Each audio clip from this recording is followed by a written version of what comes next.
Welcome back. I'm Gary Parr. And I'm Beth Ellicott. And you're listening to Fiber Talk, the twice-weekly podcast for needlework artists. Our artist this week, Holly Jackson, the master of needle lace. Hi, everyone. Thanks for having me. Okay, an art opening last night, and you were talking to hundreds of people? Yeah. Your exhibit? It was me. It's actually an educational exhibit. The Maritime Museum did an art exhibit that was educational about environmental changes in the Chesapeake Bay and history and changes to sort of the traditional lifestyle. And they asked artists to submit pieces and then write something alongside it that reflected on it. So you didn't just have to make something, you had to say why you made it and why it was meaningful.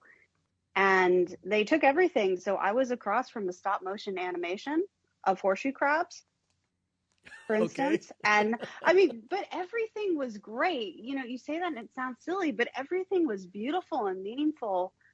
But it was such a wide variety of stuff. And it was a juried art show, but the committee included both artists, but also scientists and historians. And so it was all art, but it wasn't your typical juried show selection in that sense. And it was just, so they let the artists in an hour early, so we all got to look at everybody's stuff. And it was so much fun going through everybody's stuff and seeing what everybody had done. And it was all so different and interesting. I was sort of dreading it because I hadn't done something like it before, but I had so much fun by the end. I didn't expect to. It was really wonderful. That's really cool because that's such an incredible ecosystem, that whole Chesapeake water system is, and to keep the awareness up and importance of it is really great. Yeah, and it'll be up for a year in their educational building. So they're going to bring school groups through and anybody can come see it. And I think it's going to be really fun for people to see all the different thoughts and interpretations about the local area. Yeah, that's neat. So what's that like for you, a juried exhibition like that? When you prepare something, is there a different process for you mentally to come up with something, or do you just come up with something like you would for anything else and submit it? Well, this piece was definitely a change for me. It was, so the call for art was open for a year. So I submitted a year ago and it just opened, and I had made the piece. I think I sent it to you in the photos. It's this little boat with a wooden piece and needle lace sails. And I had made it, we haven't lived here that long. I'd made it just after I'd moved from New Orleans. And I was trying to sort of look at the local area and think about things to make. And it was sort of the first Chesapeake piece that I had made. And it's very simple, but I really liked it. So I ended up turning it in. So it was very different, not so much the juried part as just learning a new area and learning a new culture and researching it and thinking about it. Yeah, it's a neat little piece. Yeah. I really liked it. Yeah, because well, I mean, that's what you we're going to talk about a lot is the way you combine different materials, but to have a piece of wood for the boat and then needle lace for the sails, and to put that all together, that's pretty neat to do that. Is that just a piece of wood that would you carve it, or what did you do with it? So it's actually those little balsa wood sticks for model making that are kind of glued together in layers and then sanded around and then varnished like you would real wood. And I think that was number 11. I threw out 10 that I wasn't happy with. I'd never tried woodworking before. It was an experiment. So yeah, that was the 11th one that didn't go in the bin. But I really enjoyed it. And now I've done woodworking bits on other pieces because I liked that part of the process. And honestly, what got me thinking about it, the way I learned stump work in the first place was, you've had her on here, but Jenny Adden Christie's kits. I've done so many of her kits and her beginning kits, and she has all those little wooden pieces if you've done her kits. And I think she is related to someone who is a beautiful woodworker. So she has more options than I do because I just have me. And I don't know what I'm doing. Yeah, I think it's her dad. Isn't it her dad who makes the slate frames? Yeah, it's someone in her family is a gorgeous woodworker, and I just thought I love that, and I can't make a tiny guitar or whatever she puts in her kits, but a boat's pretty simple. I can probably come up with a boat. And it turned out I liked making little wooden pieces and doing these little bits of woodworking. So, all right. So, side discussion. Working on her kits. That's got to be challenging, but a lot of fun. I got to believe they're beautiful kits. They are beautiful. And actually, if you start with, so the first one I ever did was the gingerbread cottage. And when I was just starting out, it just looked so impossible. But her instructions are great. And it really is incredibly accessible. I think even if you'd never embroidered before, it would be accessible. And that was how I really discovered stumpwork, was that kit. I had never heard of it. I just thought it looked cool. So I ordered it and I thought I wouldn't get through it, but I did it. And I just got kind of obsessed as a result from there on. And I started buying books and I did more of her kits. And then I got to the point I said, well, I want to be able to make my own ideas. So, all right, stump work now.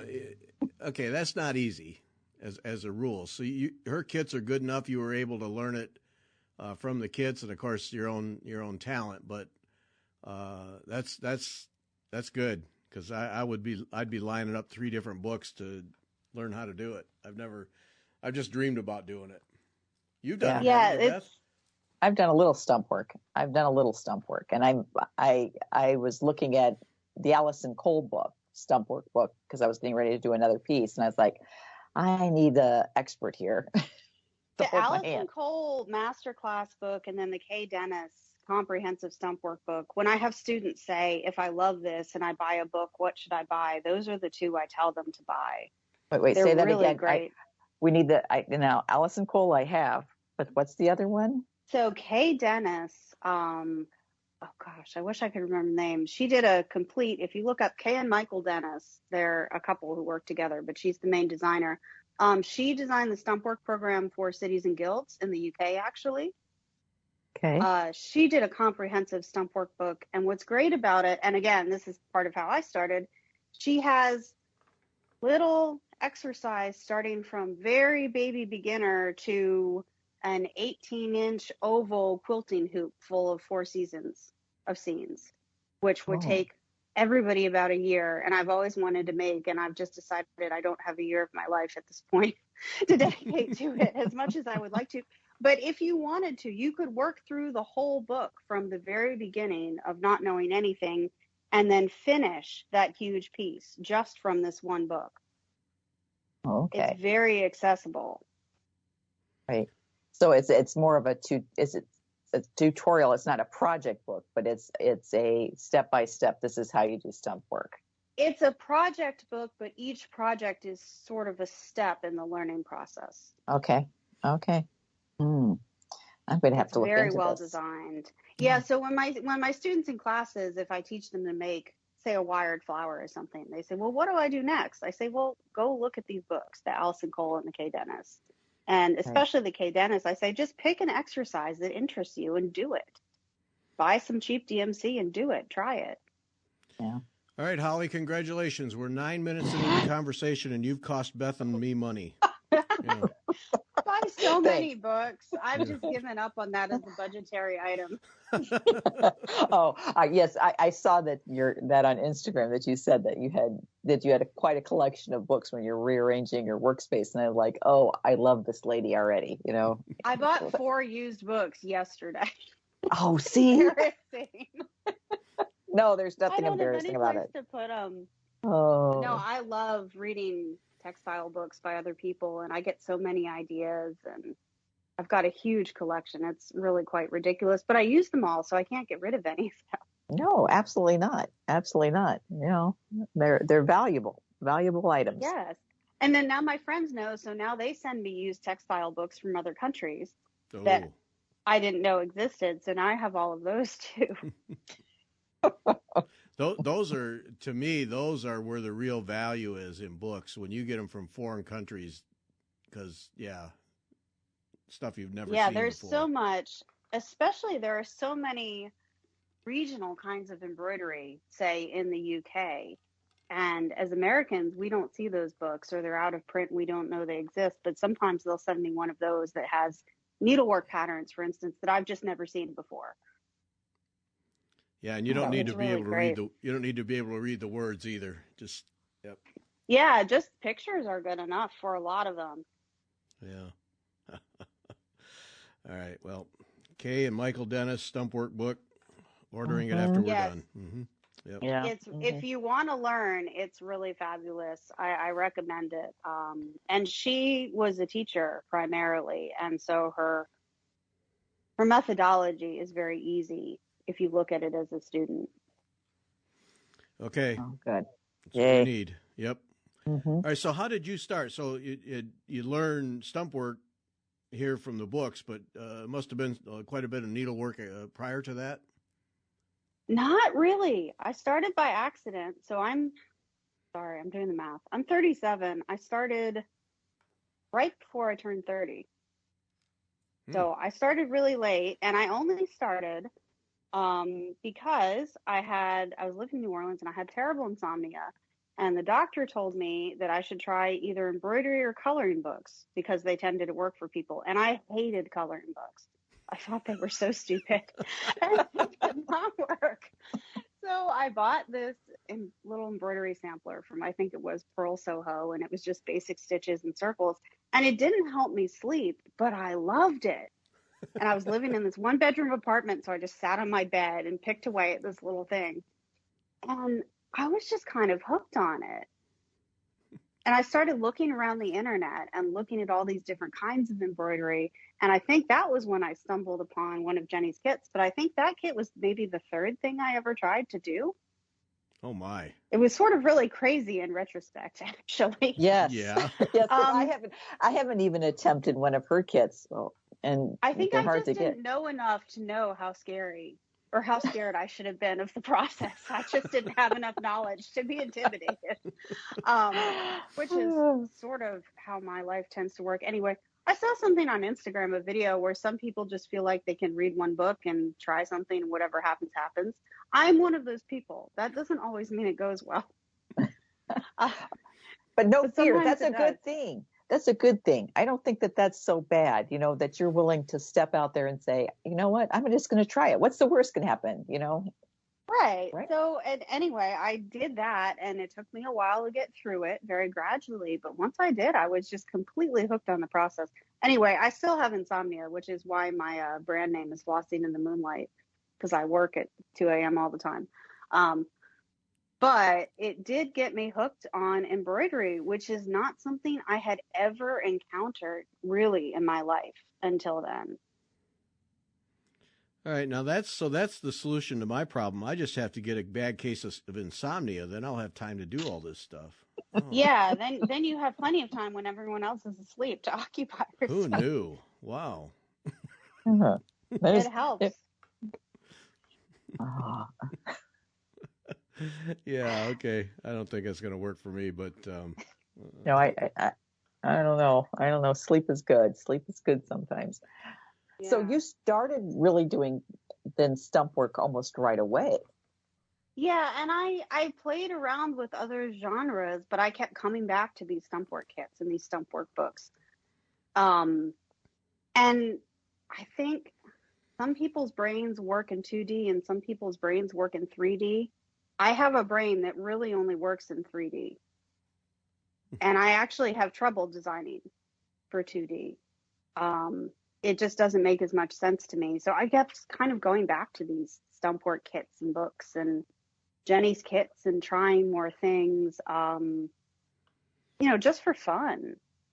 But I ended up I think I've done 6 of her kits now, 7. Holy smokes. I have spent some ridiculous amount of money and enjoyed every bit of it with her. And now she has a store. And so now a lot of my supplies come from her store because she carries supplies that other people just don't. So now I'm grateful for her in a different way because she has the store and I can supply for my own artwork out of her store. The only thing is patience for the mail to get to you. Yep. Yeah, it does take a while. You just have to be patient about that. But it's worth it. Her stuff is great. Hmm. Well, that's it. I Hmm. mean, you just absolutely jumped in the deep end here. Wow. Like That's I said, I didn't know that that was the deep end. I did not know enough to know any better, I suppose, which worked out in the end. hey. Yep. So All do you right. have an art background? Um, what, No, I don't. Both of my parents are research scientists. and I you grew up. are? So right now I am a full-time artist, but that's pretty recent. That's the last year. Before this, I was actually a copywriter and I worked in marketing. Hmm. Interesting. Um, and for better or for worse, when essentially factory production stopped at the beginning of the pandemic, I found myself functionally without a job for who knows how long. And at that point, I was lucky I had savings, so I wasn't so worried about that. But I thought, I have to do something every day. I can't just sit around. What am I going to do? And then I realized that Cities and Guilds was still running their classes and they have a stumpwork certification. And I thought, well, if I'm just going to sit around my house and I can't go anywhere, I might as well try this. Someone who took advantage of the pandemic. There we go. If Excellent. I feel sort of callous saying this because the pandemic was horrible, but it changed my life. I would not have been able to get going and build a business and become a full-time artist without the pandemic. It wouldn't have happened. It gave me the time to build up a portfolio. It gave me the time to get a certification. There's just no way without it. My life would be so different. It's strange to think about now. Uh, I think as time goes on, we're gonna discover that you're not alone there. Yeah, I think a lot of people's lives changed, but I just couldn't stomach the idea of sitting around a house not doing anything all day. And thank goodness for all these embroidery programs that have now gone online and are Right. doing educational things online, because I think that is new too and might not have happened without the pandemic.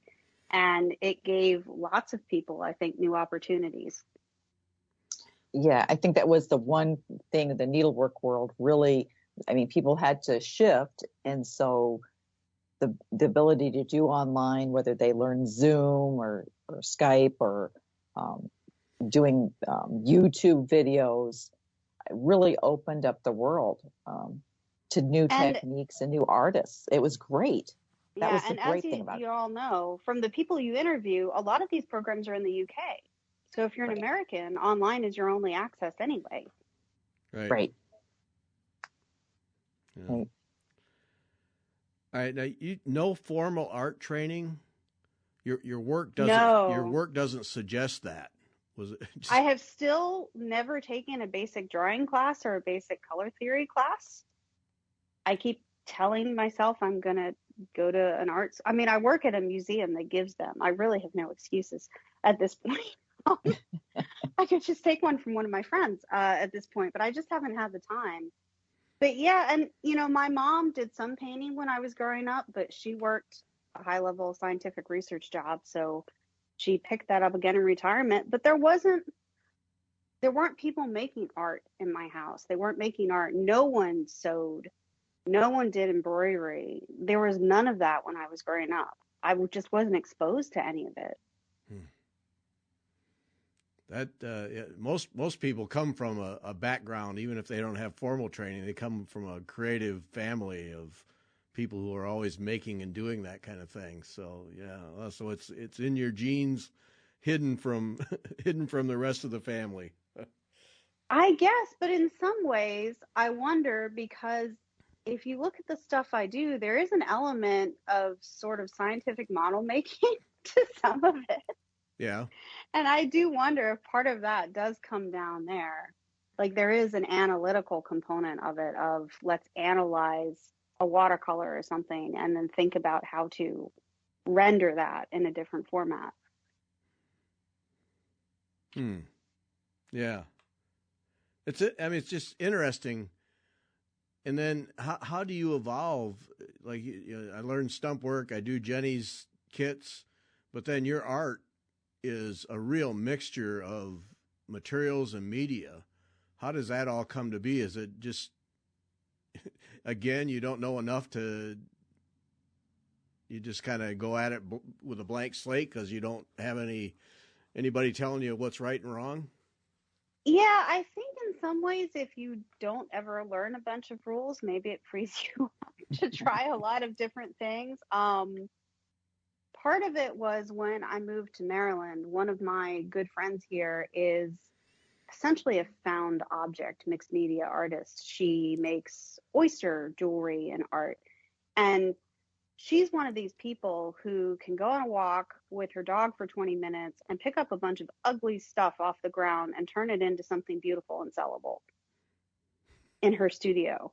And I started to play with things like found objects and repurposed elements and mixed media things, because I would go visit her in her studio and I would see all these amazing things she made basically out of trash and say, well, some of this will work for me. Or sometimes she would just show up at my house and say, here, I gathered some things for you. Go put this in this piece you're working on. So, she would also kind of push me a little bit. When I was working on this found object lighthouse, she kind of gave me the idea. And there's this beautiful piece of glass for the moon in the upper corner. And she found that while we were walking our dogs together on the sidewalk and just shoved it in my pocket and said, it can be a night scene. Here's your moon. Take it home. So I feel like hanging out with her has taught me to see the possibilities in unconventional things and incorporate that, and see the possibilities in reusing things and being more eco-friendly and incorporating objects and all that stuff. Right. I know like you use Tyvek, and it does have, once you have someone that shows you, like we had a group of us just get together at the library and we would experiment with those sort of materials. Like we would get sheets that we'd bring something in and we'd paint on it, and then you'd put some heat on it and stencil. And it was just interesting what something so ordinary as Tyvek would become once you played with it a little bit. And oh yeah, I love Tyvek and all of those. I guess technically they're called spun bonded textiles. I love that whole category of sort of semi-industrial stuff that doesn't stand out until you start painting it and heating it and messing with it. It can be so beautiful and actually mimic natural and nature textures really well, which sounds odd when you say, if you just paint and heat up some plastic, look, it's a rock. But right. I say this to my students in class and they just look at me and I say, no, you're going to do it. You're going to see. You won't think I'm crazy in 2 hours. Right. So. And I think creative people like that, like your friend, they make us look at the world in a different way. I have a friend that does that. She gathers stuff, on her walks, random bits, and then she makes art from it. And it makes me look at my world differently when I see what she's done. And it makes me want to incorporate things that I see on my walks. That maybe it makes it more meaningful because I picked it up and then add it to my own work. Yeah, and it's funny when I look at the big pieces I make. So I guess the result of doing this full time is everybody knows what you do, especially since I work at the museum in town, and people start giving you stuff, which is great. But now when I look at my pieces, I often not only see the work that I've done, but I see all of the other friends and acquaintances who contributed to that work by bringing me fabrics or by bringing me random things they found on their walk. So I see the community behind it, not just the work that I did. And to me, at least, that makes those pieces more meaningful. Yeah, some depth. Right. Yeah. Yep. So, when you see it in a show, you don't see all that, but I see, okay, Ginger gave me this and Nancy gave me this and, someone from the museum gave me this fabric, and I see all of that stuff. Right. So when you do your designs, which there's needlework and then there's all these found things, do you try to strike a balance with needlework in there? Half needlework and half other stuff, or is it just I've got a bunch of things and needlework will fill in the gaps and create some texture and some color for me? What's the process that you go through when you put something together? Well, so I always start thinking about actually where the needlework will be first, because I am still, even though I do mixed media stuff, I'm still really obsessed with stump work. So I start out thinking, okay, which portions of this are going to be needlework or stump work techniques? And then I started thinking, okay, how do I fill in around this with other stuff? And I partially got here because, so I made the first ever historic Mardi Gras float I made as a final project for my cities and guilds. And my tutor was really helpful. And I think she also thought I was slightly nuts, but she was still very supportive. I was really grateful for that. She basically said, this is lovely, but you don't have to do this. I said, yeah, but you won't disqualify me if I do, right? I really want to make this. And that float was all stump work. It was classic techniques. It was all historic, and it took 135 hours to make, and it was 6 inches long.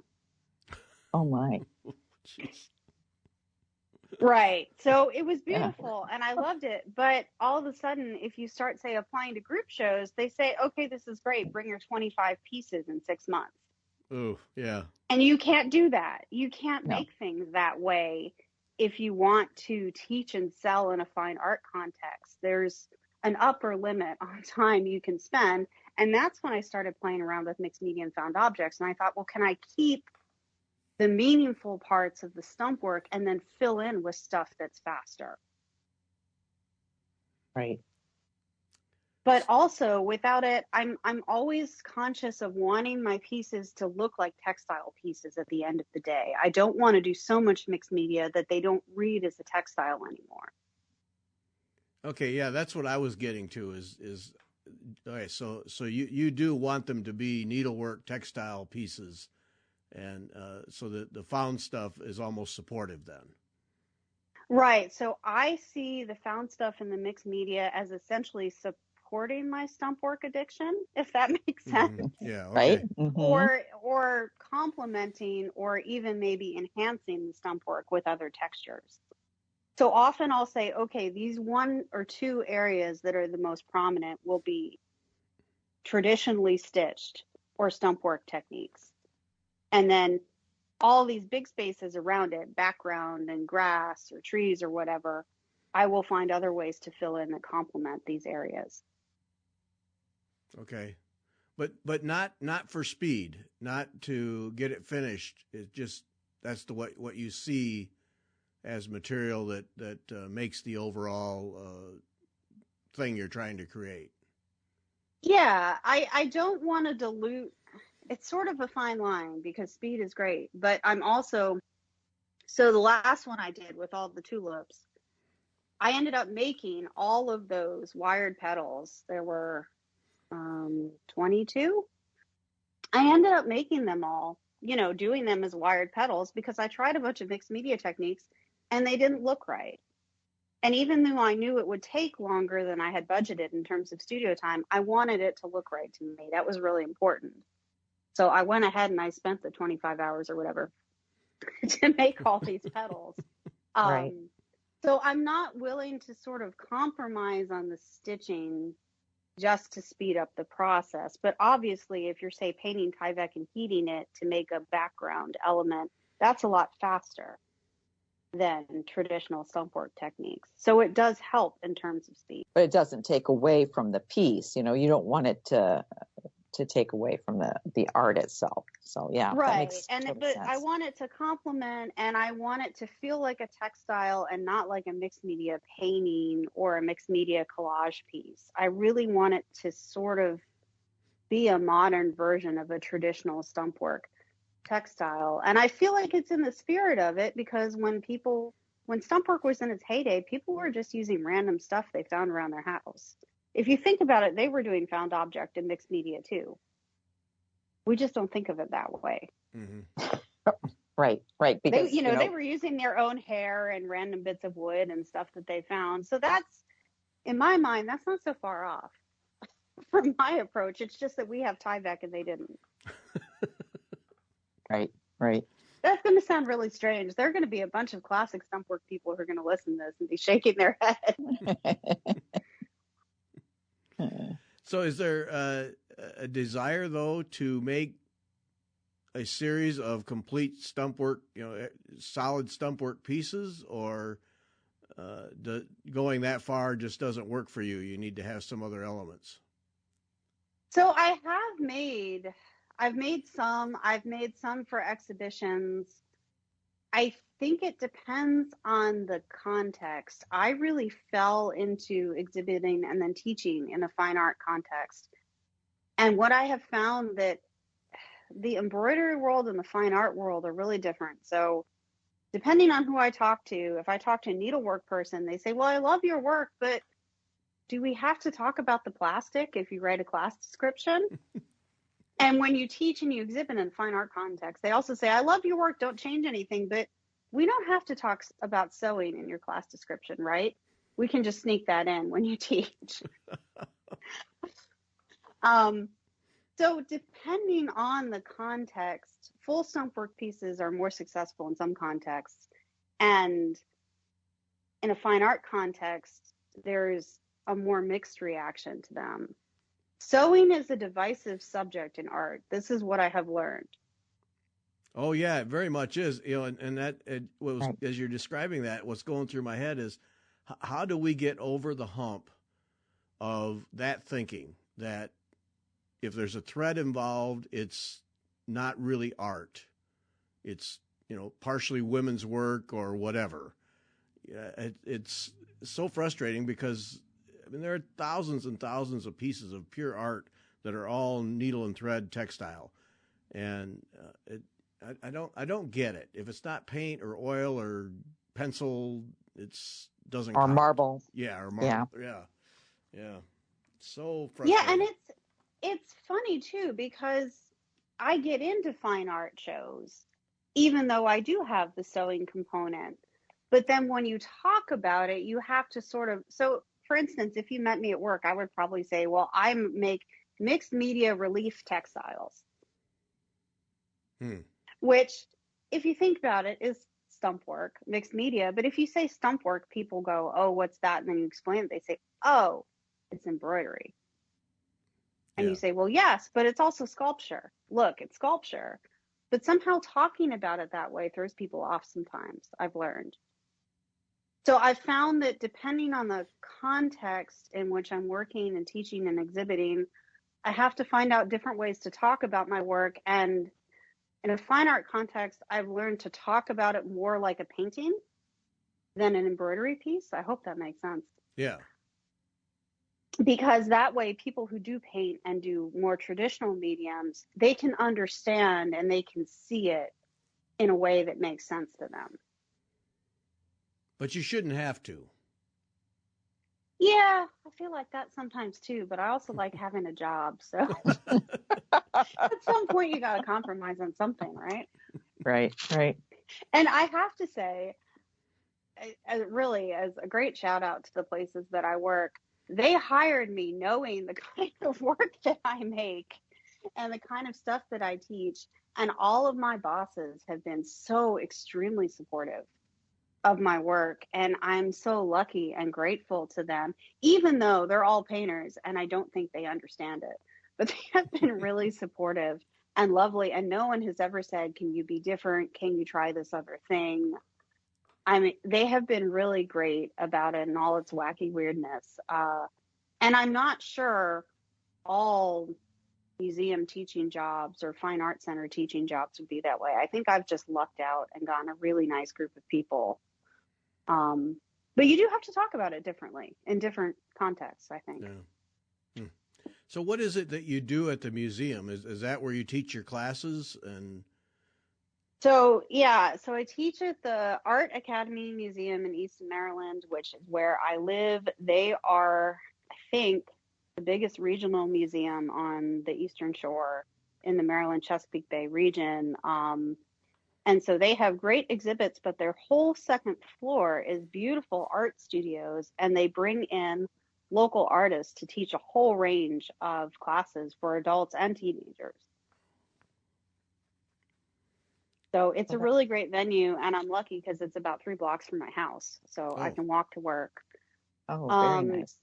And in the spring and summer, I'll be teaching online at Winslow Art Center in Seattle, and I'm going to be teaching a bunch of basically mixed media process classes to show people how to replicate my studio process. So both the stump work component and the mixed media component, which I think is going to be really fun. So I'm teaching one that focuses on my studio process, but applied to nature textiles. Mm-hmm. And then I'm going to be teaching one that is my studio process, but applied to found object textiles. And those will both be 4 weeks online. And I'm really excited about that too, because you get to get very in depth, and students really get to see all the wacky, weird things in my studio that I do on a regular basis. The teaching online come fairly easy to you, or is that you prefer in face-to-face? I like face-to-face. Well, I find it easier to teach online, but as someone who spends a lot of time in basically a windowless attic working in my studio, I also like teaching face-to-face because I get to see other people. And when you're an artist and you work out of your house, you have no coworkers. My coworker is my dog. So you do have to make time and space to see other humans. I think it's healthy. So part of what I like about teaching in person, although I think it's easier to teach sewing online because you can run all these close-ups of things, is that I do get to see people and I get to meet new people in town, and I get to just be a person in a group of people, which is kind of rare. Yeah. The evolution from your one-bedroom apartment and needing something to do to working at a museum and teaching and exhibiting, I mean, that's a pretty quick turn there. And I'm pretty sure everyone in my life thought I'd lost it for a while until I started getting hired to do things. I think they were all very relieved when I started getting actual job offers. Let's put it that way. Well, yeah, that's just it. To be able to now make that a full-time thing, so not planned at all. You just started doing things and showing them, and then it just happened to you.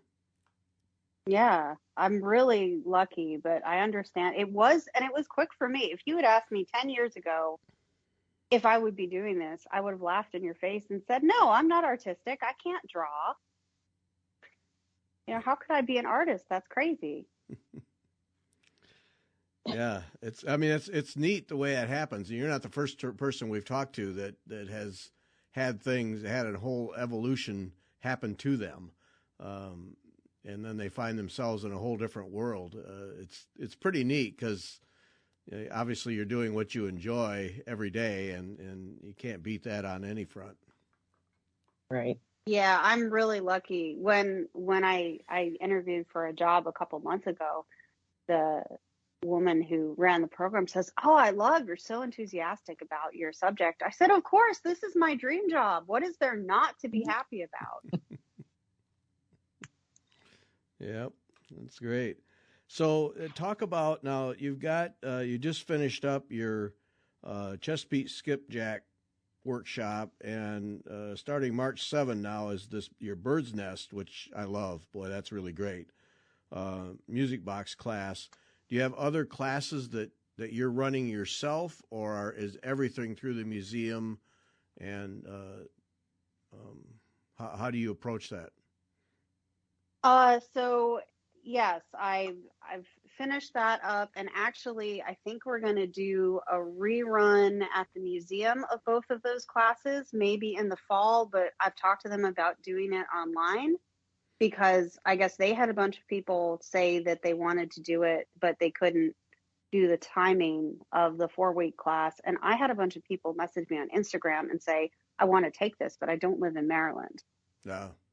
can we do Oh, something about it? So I think we're actually going to do reruns of those sometime probably in the fall, and we'll do them as Zoom. So anyone who wants to can join in, which I think would be great because then it wouldn't be just locals. I'm teaching a bunch of mixed media process classes. Actually, I'm teaching a class this summer entirely on Tyvek and that kind of stuff through the museum in person, which should be fun. So I'm teaching all in person at the museum this spring and summer, and then I'm teaching online, but through Winslow Art Center in Seattle this summer and spring as well. So I'm not doing any of it through my own umbrella, which I actually find very reassuring because they all have systems in place for teaching, which means I don't have to invent my own system. Right. And they manage student registration and all of that stuff. So I think I'm very lucky to be able to do it that way and to not have to figure out the logistics behind it. They do most of that for you. Yeah, you can't beat that because a lot of people have to do the administrative part on top of the teaching and the art. Yeah. Yeah, I'm really lucky that I can just show up and teach and I don't have to deal with the rest of it. I'm very privileged in that sense. And like I said, I have great bosses and great coworkers, and I've really enjoyed the whole process so far. What's the demographic that you're attracting? Is it are you getting a lot of young people? So I had some young people who wanted to take it, but also the classes were Tuesday at noon and basically said, I would like to take your class, but I have a job. Could you teach this online? So the museum is a mix of demographics. It depends on when your classes run. They have both weekend and evening and day classes. So the demographics obviously tend to change. During the day tends to be more retirees, and then evenings and weekends tend to be more of a mix of everybody. So it depends on when you run something, the types of students you get. So your day-to-day work is rather random and up to whenever classes happen and your time at the museum then. You're not doing a 9 to 5 on this at all then. No, I have, if I'm not teaching, my 9 to 5 essentially is time in my studio. So there might be some weeks where I'm teaching 3 or 4 days that week and I'm not in my studio a lot. And then there might be some weeks I'm not teaching at all that week. So I'm just in my studio, and it just depends on my schedule. Yeah. And of course, I'm ignoring the fact that you're up all night. So. Yeah. Right. So, Right. But that's okay because then I can, sleep in. So that works too. So are you taking any classes,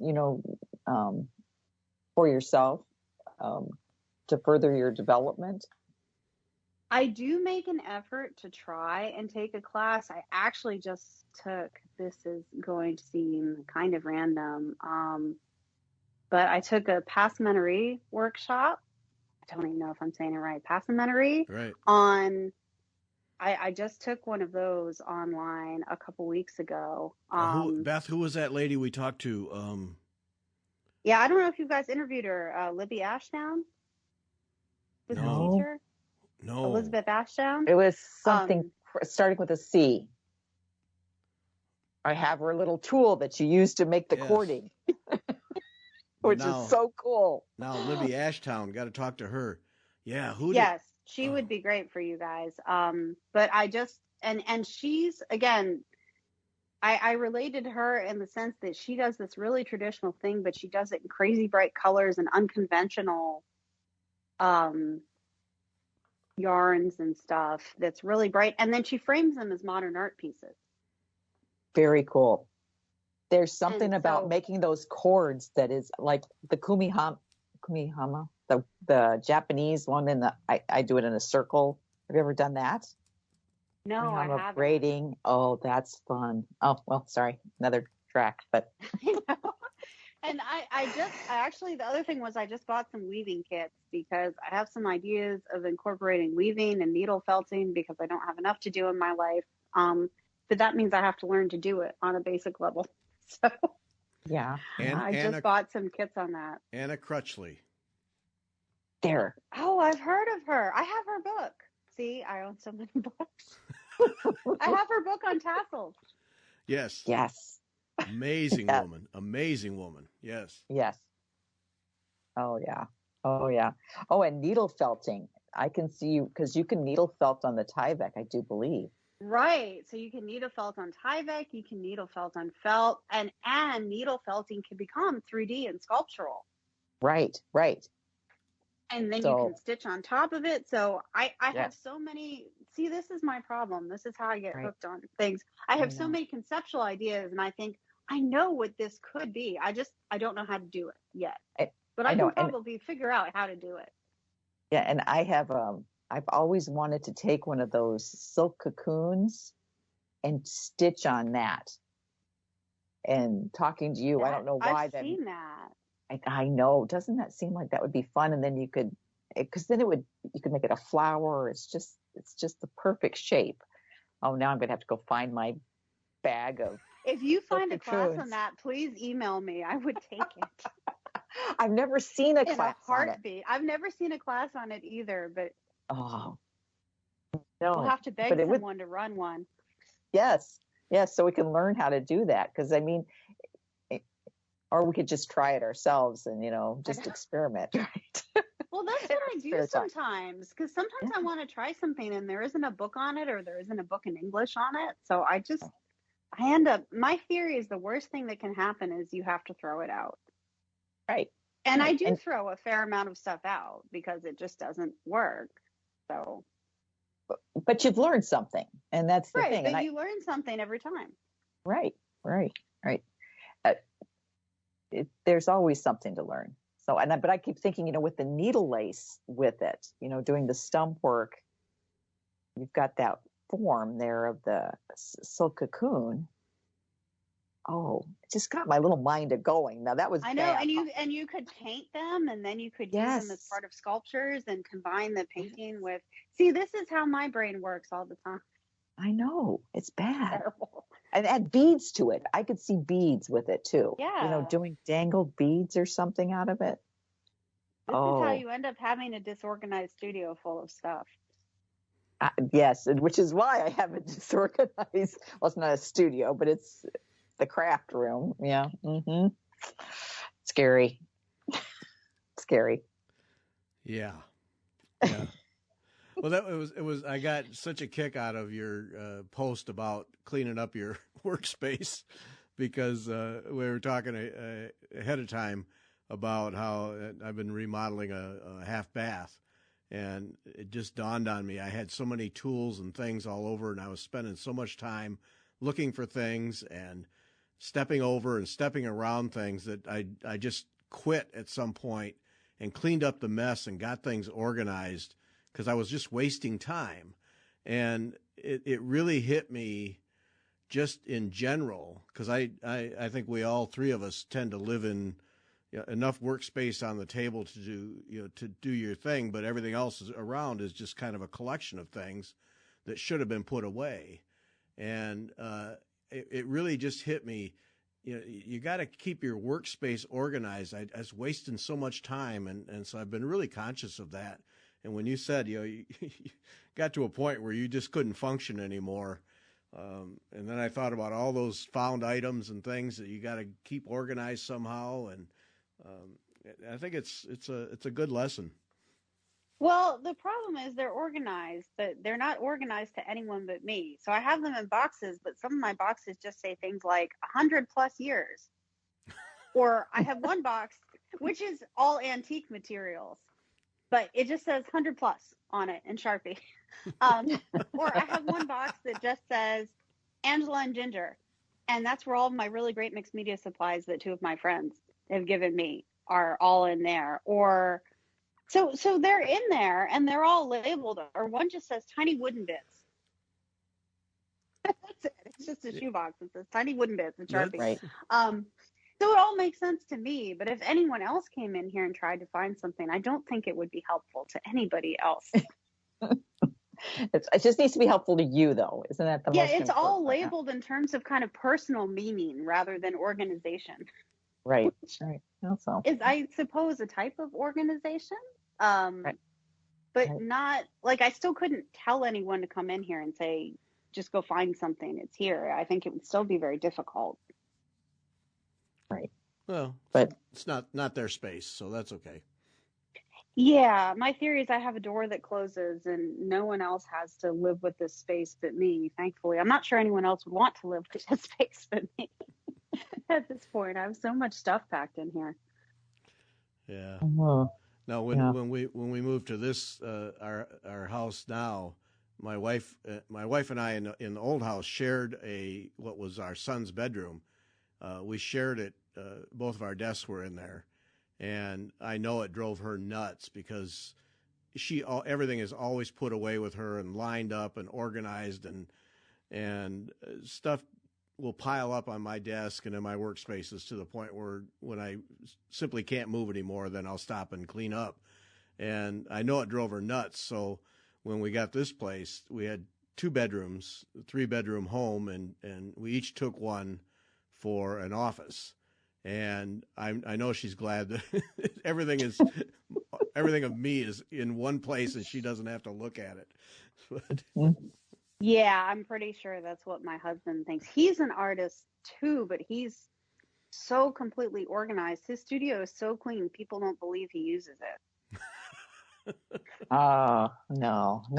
He uses it every day, but he's just this super clean, organized person. But people come over, they say, "Oh, you must not have been painting much recently." He says, "No, I'm in here 3 hours a day. I just clean."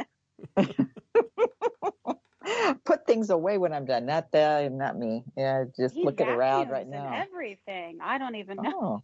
Oh. I just try and make sure I don't leave the paint water in the paint jar so the cats drink it. Yeah. I have a very basic sense of cleanliness. Well, that's a humanitarian thing there. That's touching. Yeah. I mean, I try and use non-toxic paints in case I forget. I'm trying to do better. Right. So what lies ahead for you? Classes? You got more art that you're working on? Yeah, I'm going to be teaching a lot this spring and summer. I'm working on finishing this series of Mardi Gras floats because they're going to go to a local show here, but also I'm submitting to a really big juried show in New Orleans called No Dead Artists, which is for emerging artists and is basically what it sounds like. The only requirement is you have to be an emerging artist and you have to be alive. But it's at a gallery. Wait. Talk about that Mardi Gras series, those watercolors that you used for inspiration. Holy smokes, those were. Yes. They're so cool, aren't they? The Tulane Archive is a gem.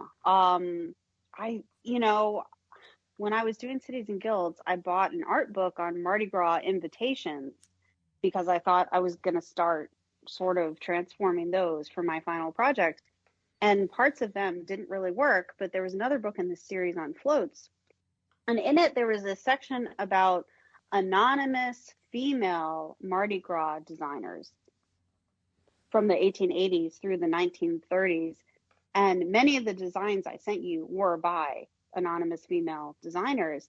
And these were women who were designing all of the parades for 10 years or 20 years under assumed names or without any credit. And they were running the whole thing.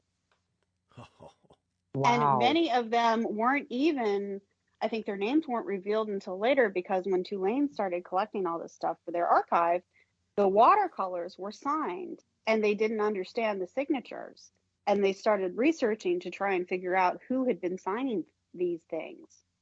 And they had found out that it traced back to these women like Jenny Wild or Carlotta Bonacaze, who had been, a major part of why Mardi Gras in the golden era of it looked that way. And I think it's amazing. So women could not legally parade, just to really show you how amazing this was. Women could not legally ride on a float when these women were designing all the floats and all the costumes and all the invitations. So they could not have gone to a parade or participated in a parade, but they were making it all happen. Men, but that's fascinating that wow. they just found that out. And because those drawings that you sent us were just, they're beautiful, the watercolors. I mean, it's just like fantastic. And yet they were true artists. I mean, mm-hmm. truly astounding artists. Right. And yet they, they were so wonderful. They got published, and I don't know, that's just fascinating. And then you took it to the next level and made them 3D. Well, in some ways, I'm just doing what people would have done originally. So the way the design system worked originally was the designer would make these watercolors of everything, of costumes and jewelry and floats, but they didn't make that happen. So the costume stuff would get sent off to Paris, and then all the costumes would get sent back by boat from Paris fashion houses, and jewelers would make the fake jewels, and artists would then paint each invitation. And then the float makers, they would start at the same place I did with this watercolor. That's what they got. And then it was their job to essentially do what I'm doing as a textile artist, but, with a real float that moved and rolled through the street. But it's really the same process. I'm starting with the same material that all of the other artists would have been at the time. That Mardi Gras thing is such an amazing world, because what we see on the news is the Mardi Gras parades, which just look like utter madness. But yeah, there's this whole culture and process behind those floats. Yeah, they're not just thrown together. And many of the float designers now working for many of the crews, this is sort of how I started researching this, are also female. Oh. So, and except now they have Instagram. So they post all this amazing stuff on Instagram, but they're really working in similar ways. And some of them have moved very high up in the system and are making amazing designs. So there's this continuity with Mardi Gras, not just of a real art culture. And I don't know how much you all know about these parades, but in many parades, all of the riders are also artists who make their own throws. Mm. So that's why so many of these throws are collectible, because they were all made by a person. They're not plastic. And many riders spend the whole year making these handmade art throws to give to people on the parade route. So there's this huge cultural and art engine that Mardi Gras is in New Orleans. But also there's this long tradition of women working within it, credited or uncredited, that I think is really important. And I guess there was a women's art and design college very, very early in New Orleans that basically started churning these women out who moved up in the system even as early as, I think, 1870. Huh. Interesting. And they were essentially training women in the domestic arts. So painting, stitching, so they could be good wives, except some of these women ended up running all the designs for the Rex Parade for 10 years with the same training. Wow. See, I didn't know any of that. None of that. It's fascinating once you really look at their work, and they're all individual. You can see trends as the eras move on. One of them, so the first float I ever did, the full stumpwork one, which was the Lady of Shalott float, was by a woman. They discovered later was by a woman named Jenny Wild, and it's so sparkly. The one I made was so sparkly because I read her signature was as the top layer of her watercolors, she would put a whole layer of clear glitter on top of her float watercolors to really emphasize to designers that she wanted this thing to glitter. That was really important to her. So when I made mine, I ended up building these glittery elements in, I think it was 5 layers of stump work at every layer, because it was really important to me to sort of honor that aspect of her design. A whole other thing to learn about, Gary. I know. Yeah. Well, see, I didn't. I knew that about the teams or whatever that build these floats, and it's almost a year-long process. But I had no idea all that was even behind that effort. Holy smokes. Yeah, it's a major, Mardi Gras is a tourist event, but if you live there, it's also a major, almost mass public art event in the city, which is why I always liked it so much. Yeah. You get to see artists at work for free and collect their art and take it home for free. It's kind of an amazing opportunity. I used to get to trade shows in New Orleans with quite a bit of regularity, and once you get past the bars and the night scene, you really start to appreciate there's a huge culture there that just isn't anywhere else in the country, and that is steeped in religion and history, and there's just so much more to that city than we get through the normal media. And now you just put another layer of depth to that. That's wow. Yeah, it was an amazing place to live, and I suspect we'll probably live there again one day.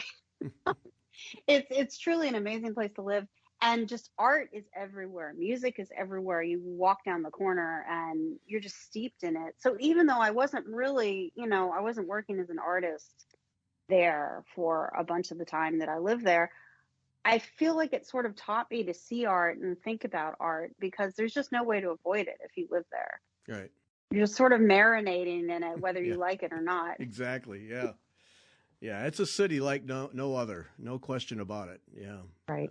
It's got such a melding of cultures there, so many. And there's an art form for every culture in New Orleans, whether it's beading or Mardi Gras, and all of these cultures have their different parade art forms that are really old, and it's truly incredible.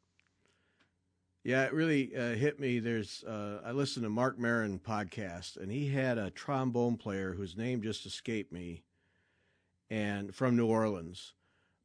He interviewed him, and he talked about how musically there was a language for different sectors of the city and different groups, and that they could get together and they knew where you were from just the way you played your music. And yeah, I believe that. Yeah, just so much of that art. Art, music, doesn't matter what it is, it's still art. And it's a fascinating city. It really is. When hurricanes come through and people say, why do you live there? And you can really understand why people don't want to leave the city, because there's just so much more there than just some big city in the U.S. Yeah, and in part, I think it helps that it wasn't part of the U.S. for so long. It was French, and then it was Spanish, and it grew up culturally as its own area. So when you move there, there's a joke that if you expect a well-administered American city, you'll be disappointed, because a lot of things just don't work. But if you expect a well-administered Caribbean city, you'll be right on. And I think that it feels like that. It feels more European. It feels like a different sort of place to live in. Yeah. With all that's good and bad about that. Mm-hmm. Yeah. Right. Right. Sometimes your power doesn't work and the street in front of your apartment is flooding, but you can also get great food on every street corner, and there's art and there's music everywhere, and it seems to even out most of the time. Right. And the architecture is fantastic in the French Quarter. That's what I remember the most. The architecture is fantastic everywhere. Yeah. You can throw a rock and hit a great, beautiful building, and people get to live in them, because now so many of them are apartments. Yeah, it's a special place. There's no doubt about it. So you think eventually you'll end up back there then? I suspect. I mean, so we moved back to Maryland. I'm an only child, and my parents are in their 80s, and they just needed me to be closer than I was. Okay. But there is this joke that no one really leaves New Orleans. You just take a break for 10 years or 20 years, and then you end up right back where you started. And that is true. I don't know anyone who has moved away for any significant period of time who hasn't moved back. So maybe there is just this gravitational pull, and everyone just ends up back there, whether they like it or not. Yeah. Fascinating stuff. All right. We have to quit, unfortunately. Yeah, that's sad. That was great, Holly. Thank you so much for the time and for sharing your art with us. Thank you. This was so much fun. I really appreciate you guys inviting me. Well, and thanks to everyone for listening.